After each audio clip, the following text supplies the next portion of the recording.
For decades, the United States has had a major part to play in the formation of foreign forces across the globe. This ensures that nations stand a chance of continuing the fight for themselves long after the United States is no longer in a position to help. After the 2003 invasion of Iraq, the Saddam Hussein-era Iraqi army was disbanded by the occupying authorities. A new Iraqi civil defense force was recruited from scratch, and with the help from the CIA, all potential applicants were heavily vetted to ensure nobody who sympathized with Saddam's regime would be able to get on the inside. Once all applicants had been screened, members of the U.S. Army's Special Forces were brought in to execute a selection and training process for the unit. The unit was formed from the various ethnic and major political parties in Iraq to ensure it would be capable of conducting operations on a non-sectarian and non-political basis. And each of the various Iraqi militia leaders provided candidates. By the fall of 2003, the new Iraqi Civil Defense Force became operational and began deploying under the leadership of the Green Berets that trained them. Despite the creation of Iraq's new unit, the United States felt that a smaller, more agile unit was needed to enable the Iraqis to conduct similar special operations raids that had brought so much success for the Americans. And so, the U.S. Secretary of Defense and U.S. Central Command called for the creation of a new unit, one that will receive more funding and more hands-on training time from the U.S. Once again, members of the U.S. Special Forces were tasked with selecting individuals from the already existing Civil Defense Force and putting them through their paces in order to find the most motivated candidates. By the end of 2003, roughly 100 Iraqi soldiers had been selected to attend the new operator training course in Jordan, one that would once again be run by members of the U.S. Special Forces. The course lasted a total of 98 days with input from both the U.S. and Jordanian forces. In April of 2004, the first members of the new Iraqi Counterterrorism Force, or ICTF, graduated from the class and headed back to continue the fight in Iraq.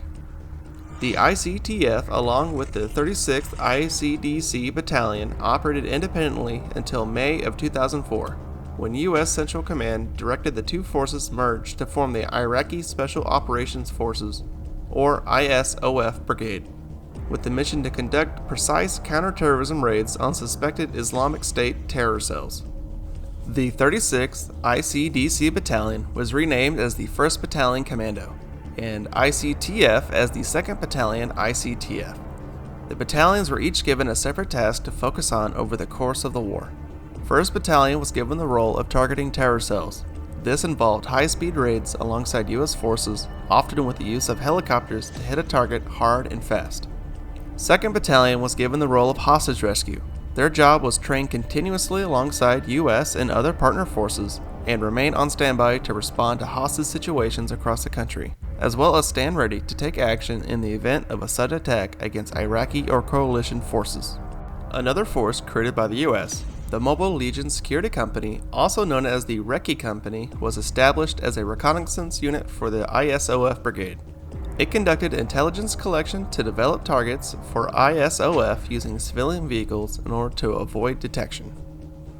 ISOF began working like a well-oiled machine, living and working with U.S. troops 24/7. A year-end review revealed that ISOF had the highest rate of raids, weapons seizures, and kills across the entirety of the Iraqi armed forces.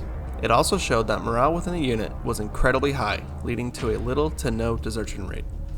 2005 brought more good news as ISOF had shown their necessity to the U.S. government. This led to U.S. Congress approving a $237 million package that would go towards new equipment and the creation of a new training facility for the unit. In 2008, many ISOF units participated in Charge of the Knights in Basra, an ISF major operation lasting several months to combat Jaish al-Mahdi, a Shia militia.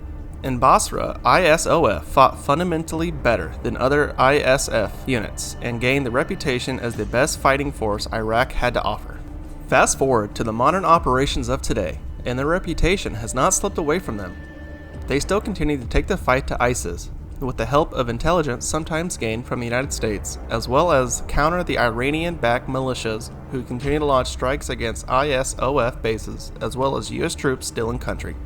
Although ISOF, now often referred to as Golden Division, no longer conducts regular operations alongside their U.S. partners, the unit is sure to go down in history as one of the most successful forces ever developed by the US. We hope you enjoyed today's video, and don't forget to like and subscribe, as well as comment down below what you would like to see next.